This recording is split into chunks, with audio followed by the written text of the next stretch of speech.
విజయవాడలోని భవానీపురంలో జోజీనగర్ అనే ప్రాంతంలో ఒకేసారి 42 ఫ్లాట్స్‌ని కూల్చేసిన ఘటన అయితే చోటు చేసుకుంది. 42 మంది ఫ్లాట్స్ బాధితులైతే కూడా తీవ్ర ఆవేదన వ్యక్తం చేస్తున్నారు. ఎందుకు ఈ స్థాయిలో ఫ్లాట్స్‌ని కూల్చివేయాల్సి వచ్చిందనేది కూడా బాధితుల మాటలైతే మనం తెలుసుకునే ప్రయత్నం చేద్దాం. అయితే ఇది మాత్రం సుప్రీంకోర్టులో హీరింగ్‌లో ఉండగానే డిసెంబర్ 31 వరకు స్టే ఉందని, అయినప్పటికీ కూడా అధికారులు అత్యుత్సాహంతో భారీ బందోబస్తు నడుమ తమ ఫ్లాట్‌లను కూల్చివేశారని బాధితులు ఆవేదన వ్యక్తం చేస్తున్నారు. ఇదే సందర్భంలో స్థానికంగా ఉన్నటువంటి ప్రజాప్రతినిధులు కానీ ఎవరు కూడా తమ వైపు కనెత్తి చూడలేదని ఇప్పటికే పలుమార్లు ప్రజాప్రతినిధులకు తెలియజేశామని కూడా వారు చెప్తున్నారు. అసలు ఇంత స్థాయిలో ఫ్లాట్స్ ఎందుకు కూల్చేశారు, ఏంటి దాని వెనక కథ ఏంటి అనేది కూడా బాధితుల మాటలను తెలుసుకునే ప్రయత్నం చేద్దాం. మేము గత 11 సంవత్సరాల నుంచి ఇక్కడ ఉంటున్నామండి. నిన్న మాకు ఎటువంటి ఇంటిమేషన్ లేకుండా 20 మంది పోలీసులు తీసుకొచ్చి 40 మంది లాయర్లతో 50 మంది అమీనాలతో తీసుకొని వచ్చారు. అమీనాలు అన్న వాళ్ళు కోర్టు నుంచి వస్తారు. వాళ్ళు ఇంటిమేషన్ ఇవ్వాలి. క్యాన్వాస్ అయితే చేస్తారు కదా. ఇళ్ళల్లో జనాలు ఉన్నారు, పిల్లలు ఉన్నారు, వృద్ధులు ఉన్నారు. వాళ్ళు క్యాన్వాస్ చేయాలి కదా, మీరు ఇల్లు ఖాళీ చేయండి, మేము కోల్చడానికి వస్తున్నాము అని ఎటువంటి ఇంటిమేషన్ లేకుండా పొద్దున్నే 6 గంటలకల్లా వచ్చేసి చుట్టూతా బుల్డోజర్లు పెట్టించేశారు.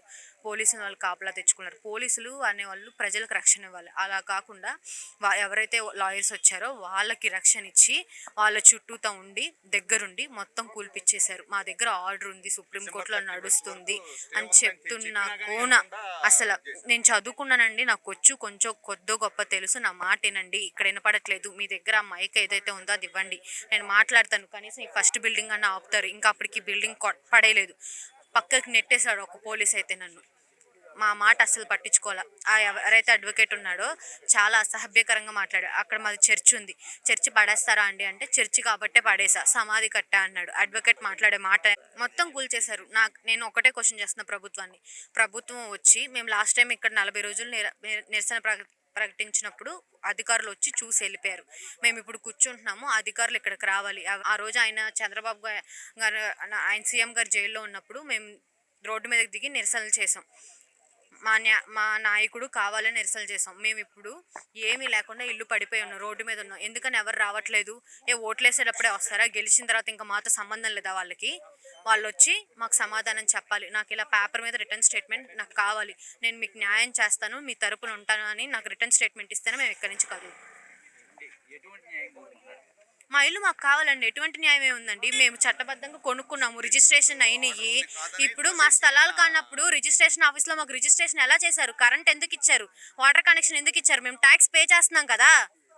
గత 25 సంవత్సరాలుగా మేము ఇక్కడ నివాసం ఉండి కరెంటు బిల్లులు కట్టుకుని, ఈ బిల్లులు కట్టుకుని, ట్యాక్సులు కట్టుకుని, అన్నీ కట్టుకుని, వాటర్ బిల్లులు కట్టుకుని, అన్నీ 2001లో మేము రిజిస్ట్రేషన్లు చేయించుకుని అన్నీ పకడ్బందీగా ఉన్న మాకు గతంలో మాకు అమ్మిన మజీద్ అనేవాడు అంతకుముందు ఎవడికో ఒకడికి ఆదిశేషు అనేవాడికి అన్రిజిస్టర్డ్ అగ్రిమెంట్ ఏదో ఒక కాగితం ఇచ్చి ఒక 5,000 6,000 రూపాయలకి అగ్రిమెంట్ ఇచ్చి వాడు రిజిస్ట్రేషన్ చేయించుకోవట్లేదు అని చెప్పి ఈ మజీద్ అనే అతను కోర్టుకు వెళ్ళి వాళ్ళ దగ్గర కోర్టు నుంచి అనుమతులు తెచ్చుకుని, నేను నా పిల్లలు పెళ్ళిళ్ళు చేసుకోవాలి కాబట్టి నాకు డబ్బులు కావాలి, నాకు అమ్ముకునే పర్మిషన్ ఇమ్మంటే త్రూ హౌసింగ్ బోర్డు ద్వారా దీనికి పర్మిషన్ ఇచ్చి లేఅవుట్ అప్రూవల్స్ ఇచ్చి తర్వాత మాకు రిజిస్ట్రేషన్లు చేశారు 2001లో. 2001 నుంచి మేము వాళ్ళకి పొజిషన్లో ఉన్నాం.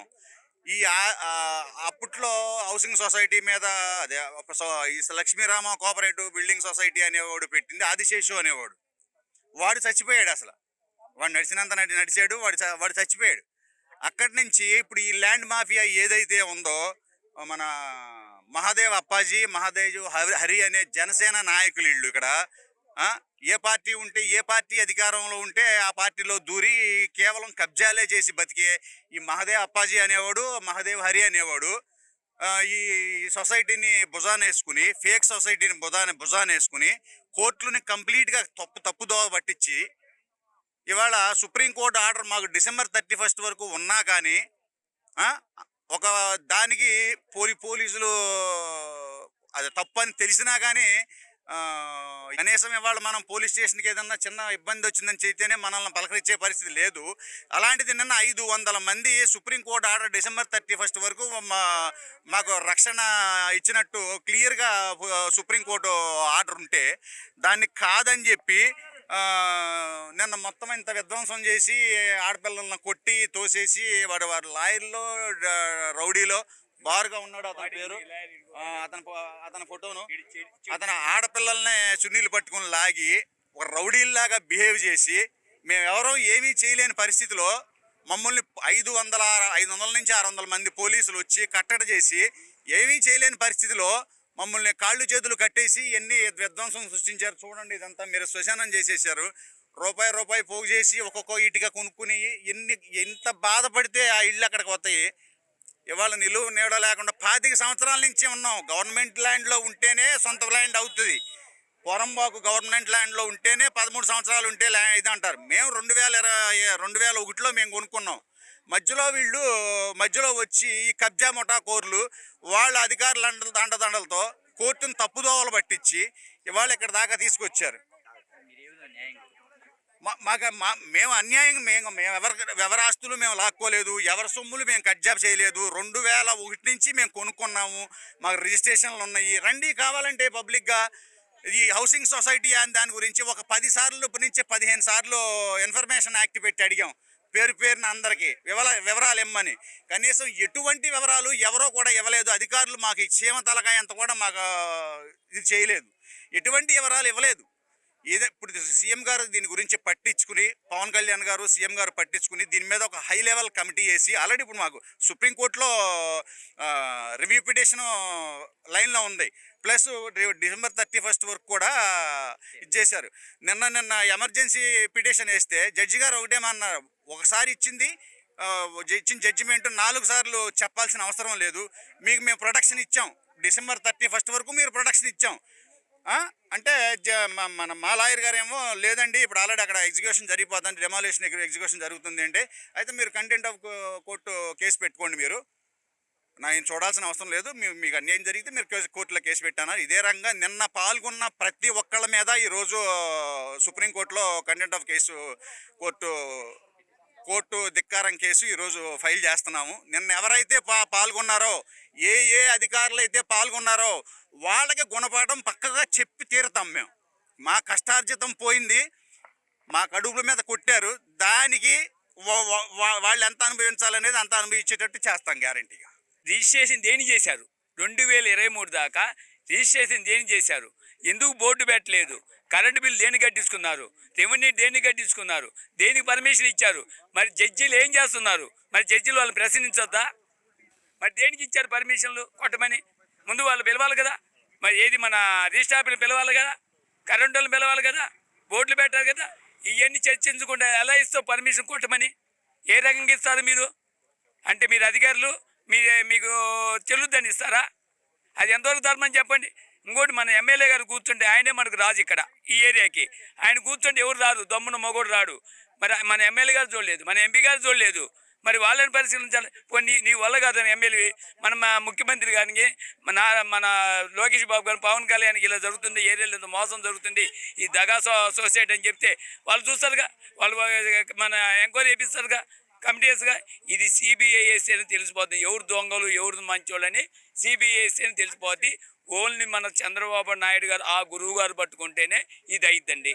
అది 42 ఫ్లాట్లు కూల్చారు, 26 బిల్డింగులు ఉన్నాయి. 2023 దాకా రిజిస్ట్రేషన్ చేశారండి. దేనికి చేసింది మరి గవర్నమెంట్? మరి మన జడ్జి గారు ప్రశ్నించొద్దా? వాళ్ళని ప్రశ్నించొద్దా? వాళ్ళు రాయొద్దు దానిలో? తప్పంతా జడ్జిలు గారు ఎలా రాశారు? జడ్జి గారు ఏ జడ్జి, కింద జడ్జి పై జడ్జి అయినా నువ్వు ఎప్పుడూ సంగతి ఏంటి? ఎప్పుడు 2000 గెలవడం ఏంటి? 2017 నోటీస్ ఇవ్వడం ఏంటి? అదేం పద్ధతి? మరి జడ్జిలు కూడా తెలుసుకోవాలిగా. ఈ రకంగా ఏంటి మీకు? ఎందుకు మన రిజిస్టర్లు మీరు ఆపలేదు? ఎందుకు మీరు నోటీస్ ఇవ్వలేదు? ఎందుకు బోర్డు పెట్టలేదు? దేని కరెంట్ ఇప్పించారు అని వాళ్ళు అడగాలిగా జడ్జిలు. అంటే మీరు న్యాయమూర్తులని మేము ఇదా? మీరు ప్రజలను కాపేవాళ్ళు. జడ్జి అంటే ఒక దేవుడు. మన ముఖ్యమంత్రి కంటే పౌరగోళ్ళు మీరే ఇలా చేస్తే ఇంక మేమేం బతుకుతాం? జోజీ నగర్, ఇది కరెంట్ ఆఫీస్ రోడ్లో 42 ప్లాట్లు ఆర్టీ సుబ్బారావు గారు వేశారండి. ఈ ప్లాట్లు అనేక రకాలుగా చాలా చేతులు మారాయి. 82లో అగ్రిమెంట్ మీద ఆదిశేషుని చేయించుకున్నారంట. అది మాకైతే తెలియదు. 84లో ఆదిశేషు గారు ఒక సొసైటీకి రాసిచ్చారని ఫేక్ సొసైటీ క్రియేట్ చేసి 84లో వాళ్ళు కోర్టులో వేశారని అన్నారు. 2001లో ప్లాట్లు వేసి ఈ మజీద్ గారి స్థలం ఓనరు అందరికీ అమ్మటం జరిగింది. 2016లో మాకు నోటీసులు వచ్చినాయి. ఇవి ఏంటా అని పరిశీలించగా లాయర్ నోటీస్ ఏంటి, సదాశివ శాస్త్రి గారు నోటీస్ పంపిస్తే ఏంటా అని చూడగా ఈ భూములు కోర్టులో ఉన్నాయి అని తేలింది. మేము అప్పటి నుంచి పోరాడుతూనే ఉన్నాము. మాకు సుప్రీంకోర్టులో కూడా న్యాయం జరగలేదు, జిల్లా కోర్టులో కూడా న్యాయం జరగలేదు. మా వాళ్ళు ఢిల్లీకి వెళ్ళారు. ఢిల్లీ కోర్టులో ఉండగా ఢిల్లీ కోర్టులో మాకు నవంబర్ 4న స్టే వచ్చినది. డిసెంబర్ 31 వరకు మాకు ఇది ఉన్నది అని చెబుతున్నా కానీ నిన్న అన్యాయంగా వచ్చి మా గృహాలని కూల్చేశారు. మమ్మల్ని వీధిని పాలన చేశారు. నిన్న ఇంత జరుగుతున్న ఒక రాజకీయ నాయకులు ఈ ఈ డివిజన్ ఈ ఏరియాలో ఉన్న ఎమ్మెల్యే కానీ, ఎంపీ కానీ, కార్పొరేటర్ కానీ అంతకుముందు టెంట్ వేసి నిరాహార దీక్షలు చేస్తున్నప్పుడు చాలామంది రాజకీయ నాయకులు వచ్చి మీకేం కాదు, మీ అన్నను మేము ఉన్నామమ్మా అన్నారు. మా ఓట్లే కావాలి కానీ మా ఆలనా పాలన వాళ్ళకి అవసరం లేదు. ఎలక్షన్ టైంలో మా ఓట్లు మాతో మేము కావాలని గెలిపించుకున్నందుకు మాకు ఇచ్చిన శిక్ష, మా ప్రభుత్వం వచ్చి మమ్మల్ని చూసి కనికరించి మాకు న్యాయం చెయ్యాలి. ఇది మా ఆవేదన అండి. 42 ఫ్లాట్లు వాళ్ళు రిజిస్ట్రేషన్ చేయించున్నారు. పక్కా రిజిస్ట్రేషన్లేనండి. మా ఈ బ్యాంక్ లోన్లు ఉన్నాయి, కరెంటు బిల్లులు ఉన్నాయి. నిన్న కరెంటు కూడా ఆపిచ్చేసారనమాట. ఎదుటి వ్యక్తులు ఆ పలుకుబడితో కరెంటును ఆపిచ్చేసి కోళ్ళు దోసేసారనమాట. ఎందుకని అంత దారుణంగా వ్యవహరించాల్సిన అవసరం ఎందుకు? మాకైతే తెలియదండి అంత దారుణం ఎందుకు చేశారు వాళ్ళు. ఇది ఎప్పుడో భూమి ఎంతో లోతునున్నది. ఇది ఇప్పుడు కొంచెం డెవలప్ అయ్యింది. ఈ భూమి మీద కొంతమంది భూకాసులు కన్ను పడి ఇది కబ్జా చెయ్యాలి, ఇది లాక్కోవాలి. సామాన్య ప్రజలు వీళ్ళు ఏమీ చెయ్యలేరు, మా ముందు వీళ్ళు ఏమీ చెయ్యలేరు. ధనదాహం ముందు ఈ ప్రజలు మాకు ఢీ కొట్టడానికి సరిపోరని మమ్మల్ని ఈ విధంగా రోడ్డును పడేసి మా చేతిలో మట్టి పెట్టారనమాట. నా వయసు 55 సంవత్సరాలు. మేము ఎక్కడికి వెళ్ళాం. ఇన్ని జరుగుతున్నా కానీ ఒక్కళ్ళు కూడా దిగొచ్చి మమ్మల్ని చూడలేదు. మాకు న్యాయం చెయ్యండి. మా ఆవేదన. మరి ఇక్కడి నుంచి మీకు పరిస్థితి ఏంటి? బజార్నే రోడ్డు మీద పడిపోయాం. రోడ్డు మీద పడిపోయాము మా పిల్లలు మేము. 1997లో మేము కొనుక్కున్నాం ఇక్కడ మామూలుగానే. కొనుక్కుని ఉంటే అప్పుడు ఆయన మసీద్ గారును సుబ్బారావు గారు కలిసి మా కొనిపించారు. కొనిపిస్తే 2001లో అప్పుడు రిజిస్టర్ చేశారు మాకు. చేస్తే మేమేమో అప్పటి నుంచి కొని ఇది అక్కడ ఇల్లులు కూడా కట్టుకున్నాం. 3వ నెంబర్ ఫ్లాట్ మాది. 2 ఆడపిల్లలకి ఇచ్చా నేను ఆ స్థలం. ఇస్తే ఒక పెద్ద అల్లుడు కట్టేసుకున్నాడు, చిన్న అల్లుడు ఇంకా కట్టుకోవడానికి అన్ని తోలించుకున్నాడు. ఇప్పుడు వాడు పగలు కొట్టేశాడు. చిన్న అల్లుడేమో అమెరికాలో ఉంటాడు. వాడు నాకు చిన్న కూతురికి 3 ఆడపిల్లలు పుట్టారు.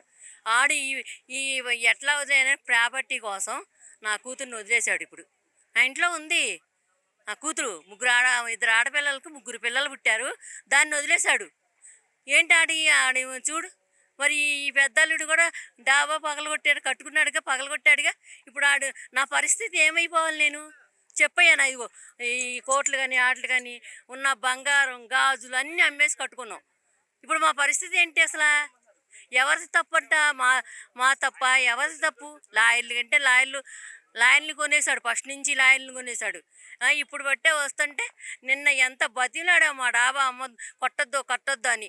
మాదేమంటే నీ మీద పడిపోతాయి, నువ్వు హాస్పిటల్ పాలైపోతావు అని తడిపించారు. 50 మంది లాయర్లు 200 పోలీసులు పట్టుకుంటే ఏమైపోతాం మేము? చెరవ రెక్క పట్టుకుని ఇడుతున్నారు. ఏంటి మా పరిస్థితి అండి? ఈ ప్రభుత్వం, కొత్త ప్రభుత్వం ఏం చేసిద్ది మమ్మల్ని? ఆడపిల్లల్ని ఏం చెయ్యాలి మేము?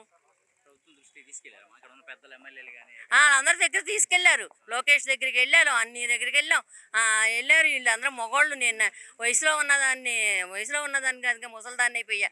నేను కదలేక నేను వెళ్ళలేదు. కానీ వీళ్ళందరూ పెద్దవాళ్ళందరూ వెళ్ళారు. మరి ఇప్పుడు మా పరిస్థితి ఏంటి ఇక్కడ? ఇప్పుడు మేమేం చెయ్యాలి అసలు? నిన్నేమో అది నోటీస్ వచ్చింది అంటే అసలు కావాలని సన్నాసి ఇచ్చేసేసాడు. నీ ఇష్టం వచ్చినట్టు తిట్టుకోండి, నీ ఇష్టం వచ్చినట్టు చేసుకో, నాకేం పర్వాలేదు అంటున్నాడు ఆ పగలగొట్టినాడును ఆ లాయరు. మా లాయర్లందరిని పెట్టుకుని ఎప్పటి నుంచో మేము నడుతుంది కదా. మా లాయర్లను కొనేసి వచ్చాడు కాడు. అసలు చిన్న పాయింట్ దగ్గర మాట్లాడలేకపోయాడు ఆడు బతికెట్టుకుని. మా లాయర్లు కొంచెం చిన్నదాన్ని డబ్బులు తక్కువ ఇచ్చారని, ఎట్లా ఇచ్చారని వాడికి ఆడంటే వాడు శిష్యుడు అంట. మాకు తెలియదా ఏ లాయరు ఆ శిష్యుడు? అలా పెద్ద లాయరు శిష్యుడు అంట. అమ్మేశాడు వాడికి. మరి మా పరిస్థితి ఇప్పుడు ఏం చెయ్యాలి? అసలు నిన్న సుప్రీంకోర్టులో గెలిచి వచ్చాము. మాకు ఉంది అన్నా కూడా ఇంచకుండా ఇలా చేస్తే ఇప్పుడు మా పెద్దల్లుడు చిన్నల్లుడు ఏం చేస్తారండి? మేమే నడి రోడ్డు మీద ఉన్నాం. గవర్నమెంట్ ఇచ్చే 4000 పెన్షన్తో మేము బతుకుతున్నాం. ఇప్పుడు మేము మంటాడి నుంచి వచ్చాను. మరి ఇక్కడ మాకు ఏం దారి లేక ఇప్పుడు మా పరిస్థితి ఏం చేయాలి చెప్పండి. ఇప్పుడు మీరు ఎక్కడ తీసుకెళ్తున్నారు దీన్ని? ఎక్కడ దాకా వెళ్తుంది ఇది ఇప్పుడు ఈ వీడియో? మీరేం న్యాయం కోరుకుంటున్నారు? మా స్థలాలు మాకు ఇచ్చేయాలి. అవి ఇస్తే మరి ఎట్టగొట్ట కట్టుకుంటారు వాళ్ళే. మరి వాళ్ళన్నా కట్టుకుంటారు. మళ్ళీ ఆడపిల్లలు ఉన్నారు, వాళ్ళు ఉన్నారు. ఆ పిల్లలకు కూడా వచ్చేసి నేను 40 సంవత్సరాలు దగ్గర. మరి ఆ పిల్లలు ఏమన్నారు? మా స్థలం మాకు ఇవ్వాలి, ఆ ఇల్లు పగలగొట్టినందుకు వాడు డబ్బులు ఇవ్వాలి. అదే డబ్బులు ఇవ్వకపోతే మేము ఎట్ట కట్టుకుంటాం? కట్టిన ఇల్లు బంగారు లాంటి ఇల్లు పగలగొట్టాడు. మా పెద్దల్లుడు కట్టుకున్నాడు, చిన్నల్లుడు కామో వదిలేశాడు అనుకో. ఇప్పుడు మా పరిస్థితి ఏంటి చెప్పండి? మా పిల్లలకి ఏంటి న్యాయం? నాకేంటి న్యాయం? ఇప్పుడు వాళ్ళు ఇద్దరు ఆడపిల్లలు, మగపిల్లలు కూడా లేరు మాకు. మేమేమైపోవాలో చెప్పండి. మాకు న్యాయం జరగాలనే కోరుకుంటున్నామండి. 30 సంవత్సరాల క్రితం మేము కొనుక్కున్న ఇల్లు అండి. మేము కబ్జాలు చేసినవి కాదు, ఏమన్నా మేము ఆక్రమించుకున్నాయి కాదు, ఎవరి దగ్గర లాక్కోలేదు. మేము కష్టపడి కొనుక్కున్నది. ఎలా అంటే మా మా మా నాన్నగారు ఎక్స్-ఆర్మీ అండి. ఆయన రిటైర్డ్ అయిన డబ్బులతో మా స్థలం కొంటే అందుట్లో నేను ఒక చిన్న ఇల్లు కట్టుకొని ఉంటున్నాను సార్. 2001లో మేము రిజిస్ట్రేషన్ చేయించుకుంటే 2017 దాకా మాకు ఏ నోటీస్ రాలా. 2017లో లాయర్ నోటీస్ వచ్చింది ఒక సొసైటీ తరపు నుంచి వచ్చింది. ఓకే, కానీ ఇన్ని సంవత్సరాలు ఏమైపోయారు? ఇన్ని సంవత్సరాలు 2023 దాకా కూడా రిజిస్ట్రేషన్లు జరిగినాయండి. మరి ఆపేవాళ్ళు అప్పుడే రిజిస్ట్రేషన్లు ఆపాలి, లేదా ఇక్కడ ఈ ఫ్లాట్లో బోర్డులు పెట్టుకున్నలా మనకి చెప్పాలి, ఇలా ఇది కేసులో ఉందో ఏదో ఒకటి సంథింగ్ ఏదో ఒకటి చెప్పాలి. అసలు మీరు ఏం చెప్పకుండా 2017లో నోటీసులు పంపించి పొద్దాక ఒక 20 మందిని 30 మందిని తీసుకురావటం, ఆడోళ్ళు ఉన్న టైంలో వాళ్ళని బెదిరించడాలు, భయపెట్టడాలు ఏంటండి ఇది? లాస్ట్ 3 months క్రితం కూడా వచ్చేసి దగ్గర 250, 350 దాకా బ్లేడ్ బ్యాచే కానీ ఆడోళ్ళే కానీ కాలేజీ స్టూడెంట్స్ అమ్మాయిలు కూడా తీసుకొచ్చారండి. మేము పట్టుకొని అడిగితే ఎవరమ్మా అంటే మేము కాలేజీ స్టూడెంట్స్, వాళ్ళు వచ్చారు. ఆడవాళ్ళకైతే 1000 రూపాయలు, మగవాళ్ళకైతే 2000 అండి ఆ రోజు. అప్పుడు మమ్మల్ని బలవంతంగా ఖాళీ చేపించడానికి వాళ్ళు ఒక ఫేక్ సొసైటీని సృష్టించి అందరికీ డబ్బులు చిమ్మేసి అన్యాయంగా మమ్మల్ని ఈరోజు రోడ్డు పాలు చేశారు సార్. నిన్న సడన్గా అసలు మాకు సుప్రీంకోర్టులో నుంచి డిసెంబర్ 31 దాకా ఆపమని వస్తుంటే అసలు వాళ్ళు ఆపకుండా లేదు మాకు హార్డ్ కాపీ కావాలని అసలు అక్షరాల అది పాప ఎంత కష్టపడితే దొంగడ నాగరాజు గారు అని లోపలికి వెళ్ళారు ఇప్పుడే.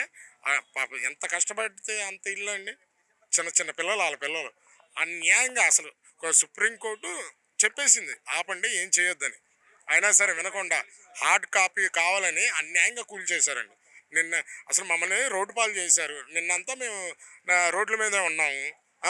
ఆల్రెడీ 2 స్ట్రోకులు వచ్చినాయి. వాళ్ళ పరిస్థితులు ఏంటండి, మా పరిస్థితులు ఏంటి?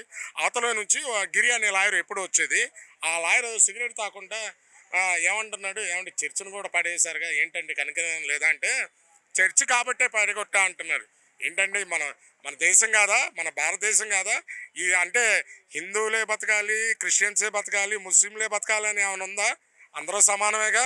మరి చర్చి కాబట్టే కూలగొట్టానని అన్యాయంగా మాట్లాడుతున్నాడండి ఆ లాయరు. సగం సామాను ఇంటి కిందే ఉన్నాయి, సగం సామాను మొత్తం నాశనం అయిపోయినాయి సార్. మమ్మల్ని ఈరోజు రోడ్డు పాలు చేశారు. అందువల్లే మేము పోలీస్ కేసు పెట్టడానికి వచ్చాం. ఇక్కడ నుండి సిపి గారికి కంప్లైంట్ ఇస్తాం, మా ఏరియా ఎమ్మెల్యే గారి దగ్గరికి వెళ్ళి అక్కడ కంప్లైంట్ ఇస్తాం. దీన్ని మేము సీఎం గారి దృష్టికి తీసుకువెళ్ళి మాకు న్యాయం చేయాలని కోరుతామండి. సార్ చెప్తున్నాం కదా సార్, ఇవన్నీ వాళ్ళు డబ్బులు చల్లారు. ఏమండి 2001లో రిజిస్ట్రేషన్ అని 2023 దాకా జరిగినాయి. మీరే చెప్పండి ఎలా జరుగుతున్నాయి రిజిస్ట్రేషన్లో? ఎందుకు ఆపలేదు? 2001లో రిజిస్ట్రేషన్ అయితే 2017లో ఇప్పుడు దాకా ఏం చేస్తున్నారు? ఏం జరిగి ఉంటుంది? ఇక్కడ ఏదో డబ్బులు వెదజల్లటం, ఏదో అన్నీ భూ కబ్జాదారులు తయారైపోయారండి విజయవాడలో.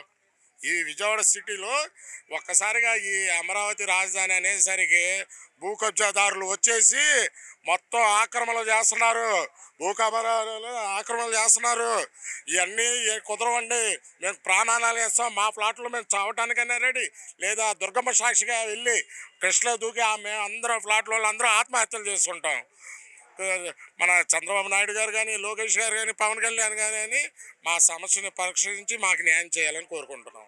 రెస్పెక్ట్ ఇవ్వడానికి వచ్చామండి. ఎందుకంటే వాళ్ళ పని వాళ్ళు చేస్తారు కాబట్టి మాకు ఇలా అన్యాయం జరిగింది, మా భూముల్ని మా ఇళ్ళని కూల్చేసి మా భూములు లాక్కున్నారని చెప్పి జస్ట్ ఇప్పుడు అది కూడా ఫైల్ చేసాము. చూడాలి మరి పోలీసులు ఎంతవరకు యాక్షన్ తీసుకుంటారనేది చూడాలి. మాకు నిన్న విధ్వంసం జరిగి ఇళ్ళన్నీ కూల్చేశారండి, మా భూములన్నీ లాక్కున్నారు, మాకంతా అడ్డం వచ్చినంత ఫర్నిచర్ అంతా నాశనం చేశారు. లక్ష్మీరామ కోఆపరేటివ్ సొసైటీ అనే వాళ్ళు ఇదంతా కూడాను వాళ్ళ మీద కంప్లైంట్ ఇవ్వడానికి మేము వచ్చామండి. మొత్తం కూల్చేసారు, నష్టం జరగకపోవడం ఏంటండి, ఇళ్ళన్నీ కూల్చేశారు, సామాన్లన్నీ పగిలిపోయి ఉన్నాయి, అంత మట్టే మిగిలింది, ఇంకా అక్కడ ఏం లేదండి. మేము ఎలా బతకాలో కూడా మాకు అర్థం కావట్లేదు. అసలు ఆపడం ఏంటండి, పోలీసుల్ని కాళ్ళ ఎలా పడ్డాము, అక్కడ లాయర్ని కాళ్ళు పట్టుకున్నాము, ఏంటండి చట్టం న్యాయం అన్ని కళ్ళు మూసుకుపోయినాయా దగ్గరుండి. అసలు నిరుపేదలు మధ్యతరగతి వాళ్ళు సామాన్యుల మీద ఇంత దారుణం జరుగుతూ ఉంటే ఏం చేస్తున్నారు? సుప్రీంకోర్టు ఆర్డర్ వచ్చిందండి, మాకు స్టే వచ్చింది, అయినా కూడా చూపించామండి వాళ్ళకి స్టే వచ్చిందన్నా సరేనో వినిపించుకోలేదు. సుప్రీంకోర్టు అన్నా కూడా రెస్పెక్ట్ లేకపోతే ఎలాగండి? ఒక లాయర్గా చదువుకొని సుప్రీంకోర్టు మీద రెస్పెక్ట్ ఇవ్వకుండా అలా కూల్చేస్తే సామాన్య జనం ఎక్కడికి వెళ్ళాలండి? ఇక రక్షణార్థం ఎవరైనా ఆశ్రయించాలి చెప్పండి. అందుకనే పోలీస్ స్టేషన్లో కంప్లైంట్ ఇచ్చాము. ఇంకా పోలీసులు ఎంత మాత్రం వాళ్ళు యాక్షన్ తీసుకుంటారనేది ఇప్పుడు చూడాలి. పక్కాగా రిజిస్ట్రేషన్లు అన్నీ చేయించామండి. మా దగ్గర 2000 నుంచి కూడాను ప్రతి ఒక్కళ్ళు రిజిస్టర్ కాగితాలు ఉన్నాయి, డాక్యుమెంట్లు అన్ని, బ్యాంక్ లోన్లు ఉన్నాయి, కరెంటు పనులు ఉన్నాయి, ఇంటి పనులు ఉన్నాయి, అన్ని పకడ్బందీగా మా దగ్గర ప్రూఫ్స్ గట్టిగా ఉన్నాయి. లక్ష్మీరామ కోఆపరేటివ్ సొసైటీ వాళ్ళది అనేది ఒక ఫేక్, ఒక దొంగ సొసైటీని క్రియేట్ చేశారు, దొంగ డాక్యుమెంట్లను క్రియేట్ చేశారు. ఇది ఒకవేళ వాళ్ళదే అయితే డాక్యుమెంట్లు చూపించమనండి, మేము ఒప్పుకుంటాము. వాళ్ళది ఇది తప్పు అని మాకు ఏంటంటే మాకు ఒక్కటేనండి కావాల్సింది, లక్ష్మీరామ కోఆపరేటివ్ సొసైటీ అనేది ఒక ఫేక్ సొసైటీ, నకిలీ డాక్యుమెంట్లను క్రియేట్ చేశారు, వాళ్ళని బయటికి తీయాలి. ఇదంతా విధ్వంసం చేసిందంతా కూడాను వాళ్ళే చేసింది, మాకు దగ్గరుండి చేయించారు. సో దీని వెనకాల ఎవరి హస్తం అనేది కమిటీ వేయాలి, ప్రభుత్వం దిగి రావాలి. పేదలకు అన్యాయం జరిగింది, దయచేసి మాకు న్యాయం చేయండి. 42 ప్లాట్ల బాధితులు మేము కోరుకుంటున్నాం. డిసెంబర్ 31 వరకు డిస్మాండిల్ చేయొద్దని చెప్పి మేము ఆర్డర్ ఫోన్లో లైవ్ చూపిస్తున్నా కానీ అమీన్ అన్న అతను నాకు చదువు రాదు, నేను చదువుకోలేదు అంటున్నాడు. చదువుకోకుండా అమీన్ ఎట్లా అయ్యాడండి? ఆయన కావాలనే మా ఇల్లులు కూల్చివేశారండి. నెక్స్ట్ మేము సరే ఇల్లులు పడేస్తున్నారు, లోపల సామాన్లు చదువుకుంటున్నాం. లాయర్ గిరి అనే అతను వచ్చి, అసలు లాయర్ గిరికి ఒంటరిగా ఇంట్లోకి రావాల్సిన అవసరం ఏంటి? వస్తే లేడీ కానిస్టేబుల్స్ రావాలి, ఆడవాళ్ళని బయటికి తీయాలి. ఆ లాయర్ గిరి అన్న అతను వచ్చి మ్యాన్ హ్యాండ్లింగ్ చేసి చేతులు చున్నీలు ఆడవాళ్ళ బట్టలు పట్టి బయటికి లాగాడండి. ఆయన్ని మాత్రం అసలు అలాంటి వ్యక్తిని ఉద్యోగంలో ఉంచకూడదు. గవర్నమెంట్ మాత్రం స్పందించి ఆయన తరపున యాక్షన్ తీసుకోవాలి. నేను ఆయన మీద కంప్లైంట్ పెట్టాలని పోలీస్ స్టేషన్కి వచ్చానండి. ఆల్రెడీ ఆయన మీద కంప్లైంట్ పెట్టాను. ఇది ఆల్రెడీ కోర్టులో ఉందండి. సుప్రీంకోర్టు ఆర్డర్ని ధిక్కరణ చేసి మరి వాళ్ళు ఇంకా కోర్టులో ఉంటే మా తరపునే న్యాయం ఉంది, మేము ఫైట్ చేస్తే మాకు ఎక్కడ వచ్చేస్తుందా అని చెప్పి కావాలని వచ్చి కూల్చివేశారు సార్. వాళ్ళు రిజిస్ట్రేషన్స్ ఉన్నాయి, మా పేరు మీద రిజిస్ట్రేషన్ ఉంది, పక్కా బ్యాంక్ లోన్ ఉంది, నెక్స్ట్ ఇల్లు కట్టుకునేటప్పుడు ప్లాన్ వచ్చింది, అన్నీ ఉన్నాయండి. అన్నీ ఉన్నా కానీ ప్రూఫ్లు అన్నీ ఉన్నా కానీ వాళ్ళు మొత్తం ఇంకా అట్లా చేశారు, డిస్మాండిల్ చేశారండి. మాకు గవర్నమెంట్ స్పందించాలండి. ఎందుకంటే ఓట్లు కోసము నాయకులు వస్తారే తప్ప ఇట్లాంటివి జరుగుతున్నప్పుడు ఏ ఒక్క నాయకుడు కూడా రావట్లేదు, స్పందించట్లేదు సార్.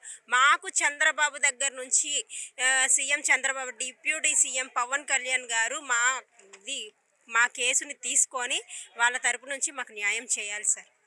16వ ప్లేట్ అండి, నా పేరు ప్రమీల. మాది అసలు స్టే ఆర్డర్ ఉంది, టైం ఈ నెల 1 వరకు ఉందండి. అసలు కనీసం మాది స్టే ఆర్డర్ వచ్చినా కూడా మాది పక్కన వాళ్ళది బిల్డింగ్ తోసేశారండి. అసలు మా అన్ని షాప్ ఉండేవి, సామాన్లు కూడా తీసుకోకుండా అసలు నేల మట్టం చేసేసారు మొత్తం. మాది 5 లక్షల సరుకు ఉందండి. అసలు అందులో ఏకం నేల మట్టం చేసేసారు. అసలు కనీసం మేము కాలు చేయి పట్టుకొని బతిమాలని తీసుకున్నంత వరకైనా మాకు టైం ఇవ్వండి, మాకు 1 గంట అయినా 2 గంటలైనా. ఇంకా రోబోలు తెచ్చుకోమా, మాకు అంత సోమత ఉంటే అందులో పెట్టుకునే వాళ్ళం కాదు కదా.